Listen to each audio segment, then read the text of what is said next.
বাড়িতে আত্মীয়-স্বজন, বন্ধু-বান্ধব এলে এই রান্নাটা করে খাওয়াবেন। দেখবেন তারা আপনার রান্নার প্রশংসা করতে বাধ্য হবে।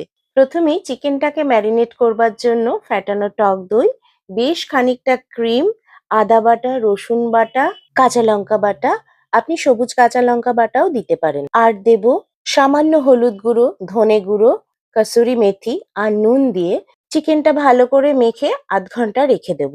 এরপর কড়াইতে সাদা তেল দিয়ে পেঁয়াজ কুচি আর কাজু বাদাম হালকা করে ভেজে নেব। এই পেঁয়াজ আর কাজু বাদাম ভাজা ঠান্ডা হলে মিক্সার গ্রাইন্ডারে এর একটা পেস্ট তৈরি করে নেব।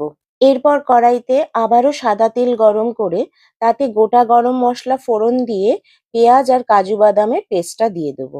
পেঁয়াজ আর কাজু বাদামের পেস্টটা কষানোর পর তার থেকে যখন তেল ছাড়বে সেই সময় ওই ম্যারিনেট করা চিকেনটা দিয়ে দিতে হবে। এরপর চিকেনটাকে লো ফ্লেমে খুব ভালো করে কষাতে হবে।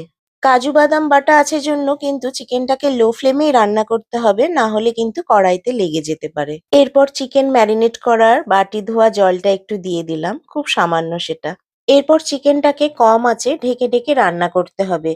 কিছুক্ষণ পরে চিকেনটা থেকে কিন্তু অনেকটাই জল বেরোবে। দেখুন কতটা জল বেরিয়েছে। আমি কিন্তু আর এক্সট্রা কোনো জল দেইনি। এরপর চিকেনটা সেদ্ধ হয়ে গেলে দিয়ে দিতে হবে গরম মশলার গুঁড়ো আর একদম শেষে দিয়ে দিতে হবে ধনেপাতা কুচি।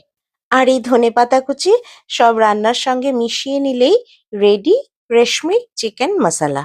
হাতে গড়া রুটি, পরোটা, রুমালি রুটি, নান সবকিছুর সঙ্গেই এই পদটা দুর্দান্ত লাগে। সবাই বাড়িতে অবশ্যই ট্রাই করবেন।